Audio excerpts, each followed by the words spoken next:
For pretty much my whole life I've been playing video games. It almost got to a point where that sort of became my reality. And it all started 10 years ago when I used to watch Minecraft videos on YouTube. And as a kid I got so excited, oh, this game looks so fun that I wanted to buy it. And eventually when I bought it, I guess you could say that was the start of my gaming career. And as time went on, I started playing more video games, like during more time, and I also got a better computer so I could play even more video games. And it got to a point where I thought that gaming was really the only way that you could spend your free time on. That if you didn't play video games, like you didn't experience life in a good way, I thought that you was just unhappy without any stimulation. I really thought that there was not anything that could be better than it. Still though, I knew that video games were bad for me because I would just sit inside all day and not do anything productive in the real world. And it was almost like I didn't even care about the real world. I would start to skip workouts even to get more fun out of the day. And I kept playing so much, like for years, like day in and day out. Like the first thing after school was I would just head to my computer immediately and play video games all day. But there came a time where I eventually got bored of video games, and I started to realize that you could actually accomplish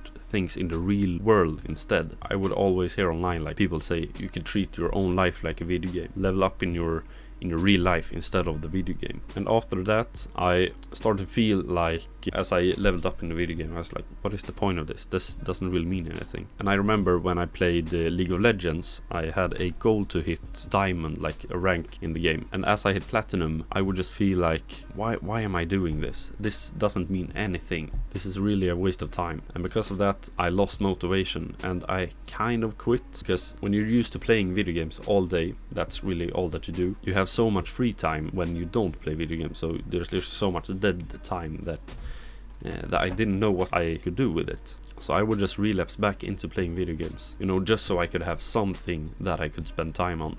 And from that point I entered a 6-month period to fully quit video games, and that was because I needed something to replace the time that I had spent playing video games. And really the biggest limiting belief that I had was that the only way you could spend your time was with something hyper stimulating, such as video games or Netflix. I sort of had to unprogram that from my brain, and I had to realize that there were actually productive things that I could be doing to level me up as a character in my own life, you could say. And during this 6-month period I thought about creating YouTube videos, but I would always be distracted because I just played video games all day. I was kind of addicted, I guess. And because I was always distracted, I never really started. The funny thing is that it was when I actually started where I could quit video games, because then I had something to replace the time that I spent playing video games, right?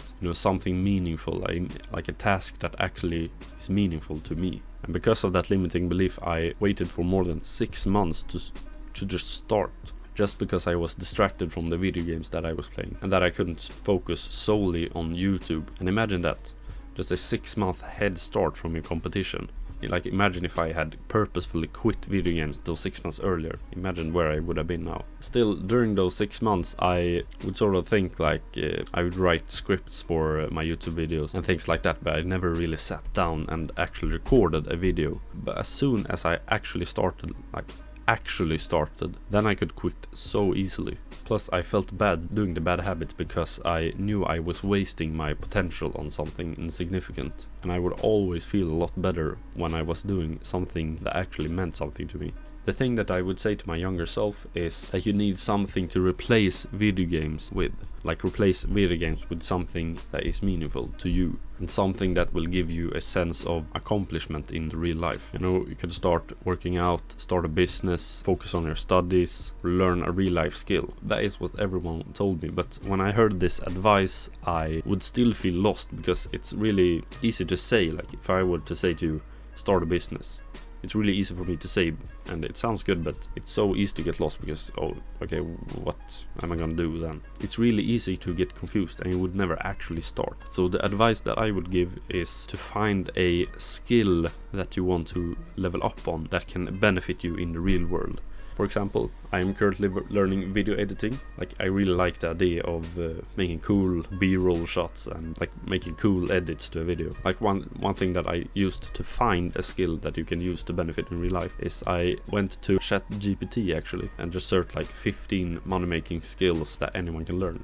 And then there's probably going to be one skill that you find stick out from the rest. For me, it was video editing, as I said, because I just love the idea of it. The best tip that I can give is to occupy the time that you played video games on to learning that new skill that you have decided. And with that, I hope you can find a real life skill that you can level up. Take care and see you soon.